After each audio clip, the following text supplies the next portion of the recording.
Saúdo a todas e a todos. Em nossa terceira aula, vamos tratar Hegel, a dialética especulativa. E já vou avisar desde o início que Hegel é um dos filósofos mais difíceis de toda a história da filosofia. Nós vamos tentar tratar primeiramente o núcleo dialético sistemático nessa primeira parte, para depois aplicarmos o método dialético para a questão da história e da arte. Vamos retomar da última aula de Fichte. Hegel concorda com Fichte de que o eu puro, que é o princípio de toda atividade metafísica autêntica, temos que partir do eu, da consciência. Nesse sentido, Hegel concorda com Fichte, só que ele vai dizer que é preciso elevar o eu puro à especulação. E Hegel foi romântico desde a juventude, depois ele rompe, e sem o romantismo alemão não seria possível compreender a filosofia de Hegel e compreender como Hegel chegou ao seu sistema filosófico. E nesse sentido é muito importante que Hegel, durante vários anos, ele viveu em Iena, que era a capital do romantismo alemão à época, e foi um grande amigo de Schelling. E por volta de 1801, Hegel e Schelling buscavam, cada um a seu modo, construir uma metafísica do absoluto. É aquela busca romântica de chegar ao absoluto. E são respostas diferentes, que se separam no modo de como se pode chegar ao absoluto partindo da metafísica de Fichte, da subjetividade. Ou seja, tanto Hegel quanto Schelling partem de Fichte, mas vão percorrer caminhos diferentes para chegar ao absoluto. E é importante dizer que Hegel se tornou o filósofo mais importante, o ponto mais elevado do idealismo alemão, porque ele elaborou em termos mais sistemáticos, mais especulativos, a metafísica da subjetividade absoluta e criou um novo método. Esse método que nós veremos hoje é a dialética especulativa. Por isso a dificuldade, porque é um novo método complexo e envolve novos conceitos, uma nova terminologia.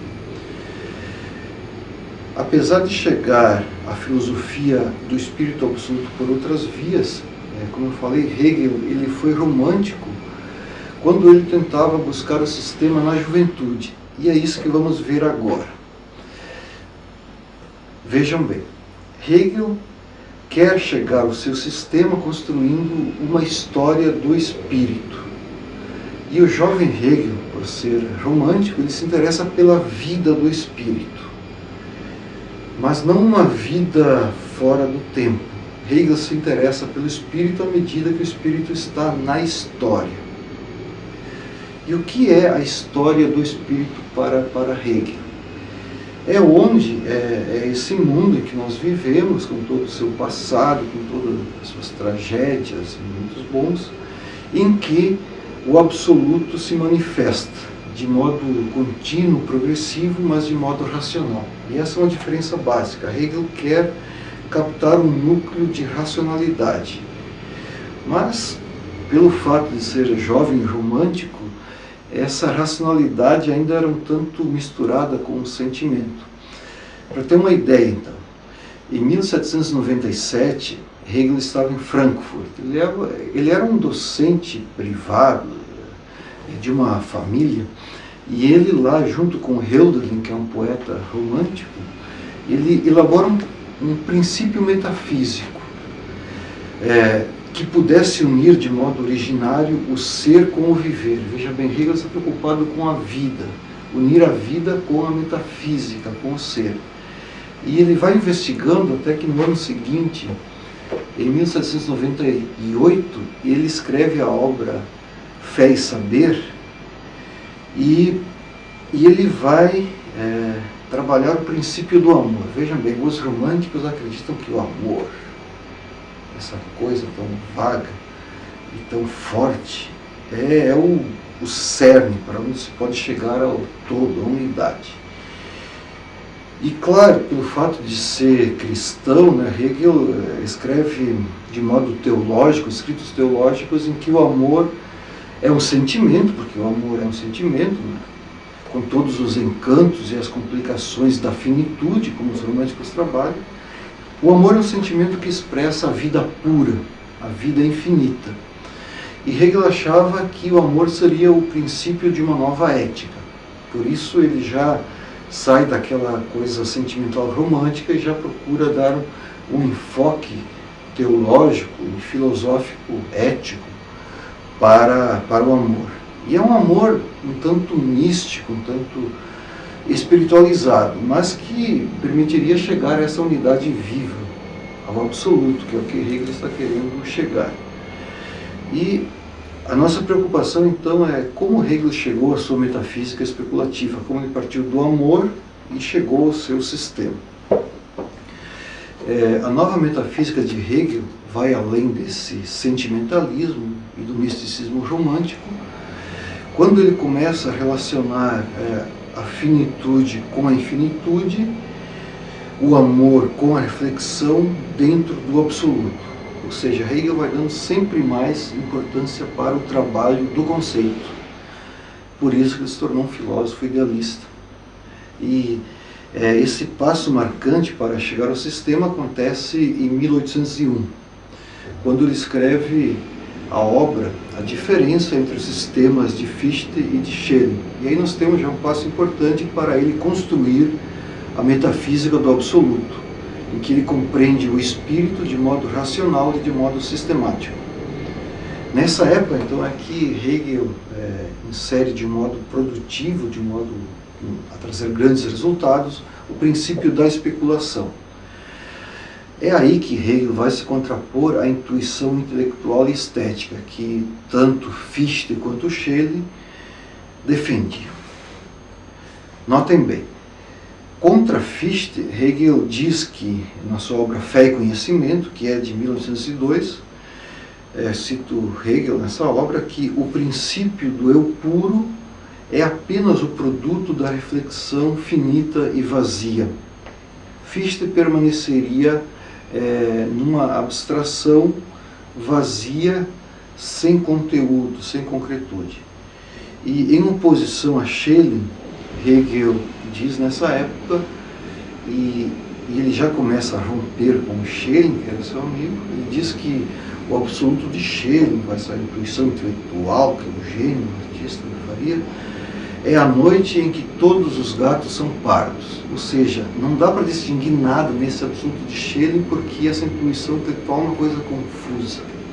É uma embriaguez romântica, mas não se distingue nada, todos os gatos são pardos.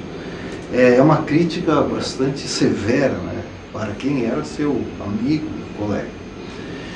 E essa ruptura de Hegel com Schelling e com Fichte, ela se consuma em 1807, quando Hegel termina de escrever e publica a Fenomenologia do Espírito, que é uma das suas obras mais geniais, em que introduz o seu sistema. E é aí que nós temos já de um modo bastante acabado a metafísica da subjetividade absoluta. E essa obra, ela tem algo importante a dizer, porque Hegel conclui o prefácio, que é bem complicado também, no início desse ano. Estava em Iena, quando ele está concluindo o prefácio, ele começa a ouvir os canhões. Napoleão estava dominando Iena, e ele vê Napoleão com seu exército, montado em seu cavalo branco, a liberdade conquistando. E ele ficou assim fascinado. Então, um grande filósofo tem que ter muita coragem. Hegel saudou Napoleão, e achando que a liberdade, a ideia da liberdade conquistaria a Europa toda, o mundo todo. Mas depois de todos os canhões e conquistar a cidade, Hegel viu que não era bem assim. O aluguel subiu, onde ele morava lá, e o espírito absoluto não tinha assim dominado como ele pensava. Napoleão era também um sujeito que tinha os seus defeitos. Bem, mas aí Hegel conseguiu elaborar o princípio da especulação. E como diz o Klaus Düsen, um comentador importante de Hegel, A especulação é um método de conhecimento e desenvolvimento sistemático do absoluto. Hegel tem a pretensão de com o seu método, a dialética, ter elaborado o único método capaz de chegar à compreensão do todo e do uno, de articular o finito ao infinito, o transitório ser ligado ao eterno. Ou seja, Hegel achou que tinha encontrado a pedra filosofal, a solução aos problemas filosóficos. E a dialética em Hegel, importante enfatizar, não é somente um método de pensamento, porque para Hegel toda a realidade, o mundo, é dialético. Por isso que o Clausewitz diz, a fenomenologia do espírito é o programa idealista de uma história sistemática da autoconsciência. História sistemática da autoconsciência. Importante ter aqui presente a ideia de sistema.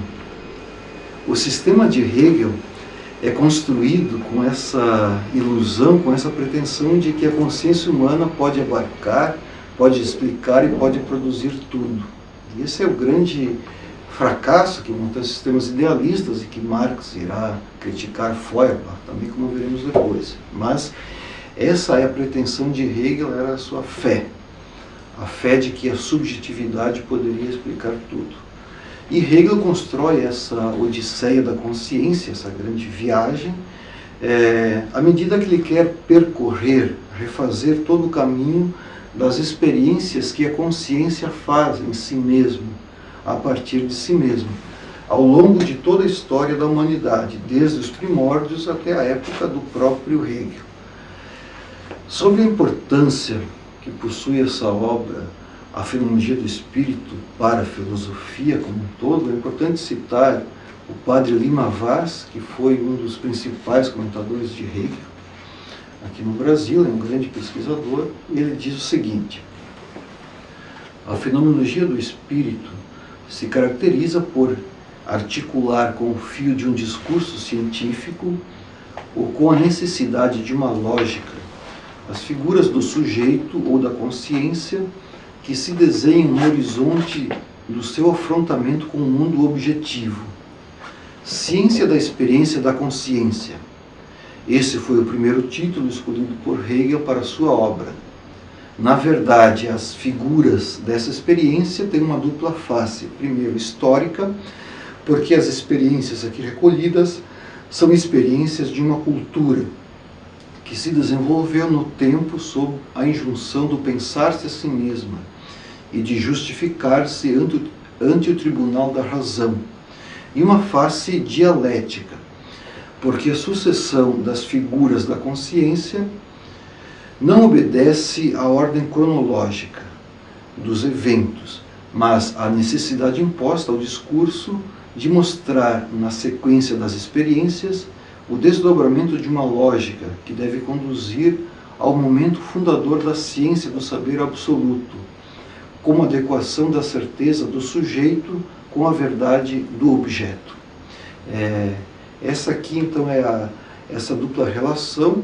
Hegel constrói um método dialético, que são momentos lógicos.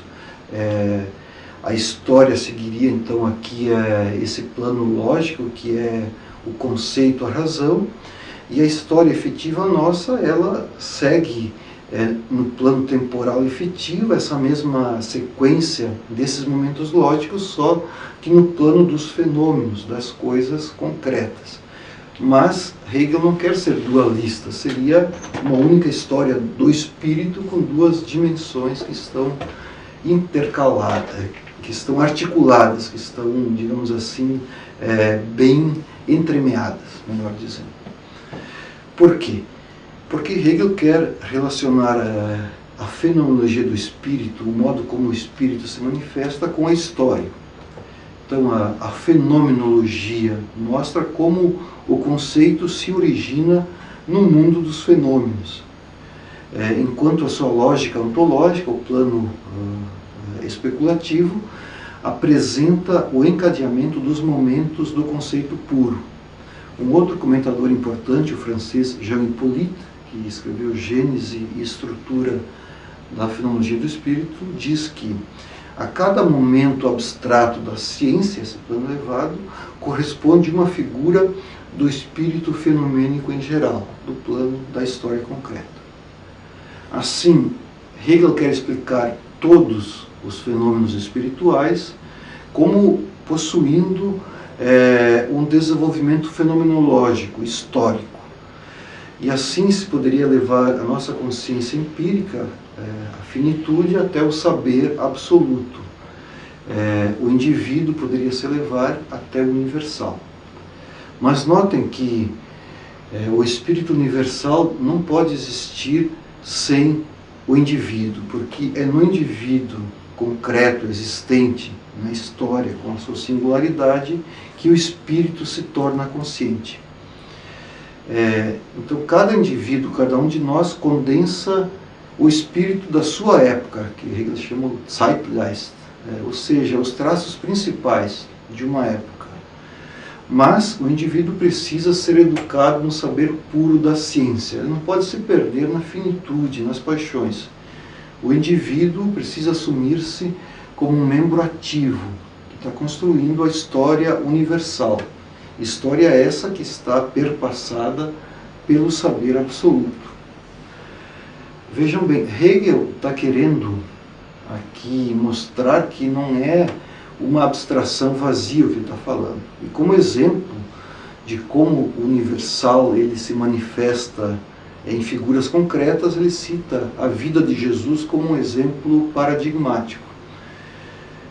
A figura de Jesus, a pessoa de Jesus, com ela, Hegel pretende descobrir o universal que há em Jesus, o Jesus histórico, aprofundando a sua particularidade, detendo-se na sua singularidade irredutível, ou seja, um judeu que viveu em tal época.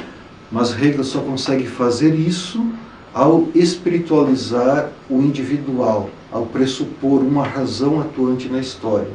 Jesus, muito mais do que o indivíduo, tem uma missão universal que é levar adiante essa razão até chegar ao Espírito Santo, fazer essa consumação da história. Todos os exemplos históricos que Hegel escolhe, eles são sempre, tendem sempre, de modo muito astuto, né, a provar que o movimento progressivo, seja do espírito ou dos conceitos, ocorre através das contradições e do trabalho da negação. Esse é o cerne da dialética. A história, todo movimento vivo, humano, pressupõe contradição, pressupõe o trabalho do negativo. Essa é a astúcia da razão. Apesar de todos os sofrimentos, de todos os padecimentos, a razão, o logos, se utiliza das paixões humanas para construir as realidades superiores, que são supra-individuais. Com isso, triunfa o espírito absoluto, o Deus que sai de si, a ideia que sai de si, que se manifesta no mundo e que quer retornar a si enriquecida como espírito. O espírito absoluto que retorna assim então perfeito. Mas é um processo de aperfeiçoamento. Esse é o poder mágico do sujeito, que tem o poder de tirar a vida da morte. Essa é a astúcia da razão também, como diz o Paulo Menezes. E com isso a gente pode ressaltar aqui os três principais momentos da fenomenologia do espírito, que são a consciência de si e a razão. E esses três momentos, eles correspondem a três figuras singulares, que são a certeza sensível, a percepção e o entendimento, que são totalidades que se manifestam e são sucessivas no tempo. E aqui eu queria trazer então três figuras que expressam bem como não apenas o conceito se constrói na história, mas como a história da filosofia ela vai se construindo. Hegel diz a história da filosofia mostra o desenvolvimento progressivo da verdade, desde os pré-socráticos, desde Tales até Hegel, que é o máximo, é a verdade suprema onde chegou a filosofia. Ou seja, Hegel não era nada assim modesto, ele achava que ele era o filósofo máximo onde se poderia chegar. Para dar um exemplo, o estoicismo, esse movimento, essa escola filosófica antiga, é um momento necessário da consciência de si. É a liberdade abstrata do espírito. E aqui o modo como Hegel emprega o termo muito importante para a dialética, que é Aufhebung. Tem 3 sentidos. Um é a negação. Cada figura da consciência, por exemplo, aqui a liberdade abstrata, ao se contrapor a outras figuras, a necessidade que há no mundo, por exemplo, acaba por ser negada e ultrapassada. E gera a experiência de sua inverdade. Ou seja, nenhuma escola filosófica vai se sustentar por muito tempo, porque virá uma escola que vai contrapor. E assim aconteceu com o estoicismo. Com o trabalho da negação, são geradas novas figuras, que por sua vez serão novamente negadas e suprassumidas. O segundo sentido de Aufhebung. Não é apenas negar, mas também suprassumir, elevar. Esse é o sentido do ceticismo. O ceticismo, essa outra escola antiga, ela suprassume, eleva o estoicismo, porque ela nega, por um lado, a validade dessa liberdade abstrata, mas ela coloca também a liberdade num outro desafio. Essa negação resulta numa negação da negação, que é o terceiro momento. E aí nós vamos ter a consciência infeliz. Os medievais falavam em tese, antítese e síntese, como os 3 momentos do método dialético. Hegel vai falar em afirmação, negação e negação da negação. Todos eles estão concretizados no termo Aufhebung, que significa as 2 coisas, as 3 coisas, melhor dizendo. E Aufhebung tem também o sentido de afirmar, de manter, e negar e de elevar. Por isso, o terceiro momento, a negação da negação, é a consciência infeliz. Em um primeiro momento parece que é apenas algo negativo. E para Hegel, essa consciência infeliz está no judaísmo e no cristianismo da Idade Média. Aí nós teríamos uma teodiceia, uma filosofia da história cristã, que se manifestaria como uma revelação contínua e progressiva do absoluto. Mas é preciso notar que, inicialmente, essa consciência ela é infeliz, porque nós não temos ainda uma posição afirmativa da consciência, que ela vai surgir na Idade Moderna, com Descartes, com Spinoza, e depois com Kant, com os empiristas, até chegar em Hegel, que aí nós vamos ter a consciência de si levada a um novo patamar, e depois até a razão, um nível mais elevado, ao saber absoluto, ao espírito absoluto, em que Hegel realizaria a filosofia até as suas potencialidades mais elevadas. Esse esquema aqui mostra bem a filosofia do espírito de Hegel, o sistema, as suas principais estruturas. Então é a história do espírito, é o espírito que sai de si, que vai para fora, e aí nós temos a filosofia da natureza, e que retorna a si como espírito. E o espírito em si é a lógica. E esse espírito que retorna a si, que é um momento propriamente mais importante para Hegel, da história, tem 3 momentos. O espírito subjetivo, nós temos a antropologia, a fenomenologia, a psicologia. Depois temos, no segundo momento, o espírito objetivo, o direito. Hegel tem uma filosofia do direito. A moralidade, que é a intenção, o bem e o mal, o propósito individual. É até onde Kant chegou com a sua ética normativa. E Hegel constrói a eticidade, a ética vinculada ao Estado, à família, à sociedade civil, às estruturas concretas. E por fim ele constrói a filosofia do absoluto, que tem na arte, o primeiro momento, a religião, o segundo, e a filosofia especulativa, o último momento. Com isso, Hegel constrói o seu sistema dialético, e esse sistema procura dar conta de todas as facetas, de todos os momentos da vida do espírito, então seja da lógica, da metafísica, da história da ciência, a história humana com todas as suas vicissitudes. E o que nós veremos agora é como Hegel, nos últimos 10, 15 anos de vida, ele se dedicou bastante a compreender a história. Como a história transcorre dialeticamente.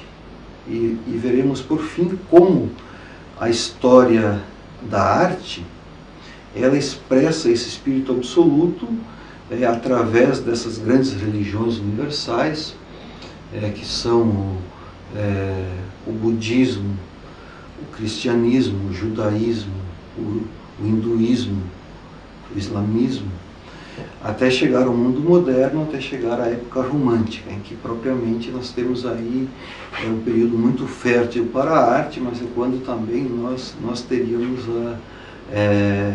o fim da arte, a morte da arte. A contradição é o motor do método dialético, e a contradição é também o motor da história, do processo histórico. Algo que é muito importante para Marx também. Vejam bem, Hegel quer compatibilizar, quando ele vai pensar a história, ele quer conciliar, e a pergunta dele é: como conciliar o indivíduo singular com a universalidade do espírito, desse espírito que triunfa progressivamente na história? Ou seja, ele quer manter, ele quer salvar o que há de mais nobre, o que há de mais espiritual em cada indivíduo, dentro desse movimento universalizante da história. E o Hegel tardio, nos últimos anos, ele menospreza sempre mais os fatos históricos, a atualidade histórica, para se fixar sempre mais no conceito de uma realidade racional, ou de um estado racional. É algo que acontece com muitos filósofos. Quanto mais velhos eles ficam, mais conservadores, mais idealistas eles ficam, e menos atenção eles prestam para a concretude da vida. Mas esse é sempre o ponto fixo, né? A realidade é o próprio devir, o movimento, vir a ser. Mas esse vir a ser é a razão, mediante a qual todos os opostos, contradições, estariam conciliados no absoluto, apesar da transitoriedade de cada instante. Esse é o ponto de vista conciliatório. A razão permite conciliar todas as oposições para Hegel.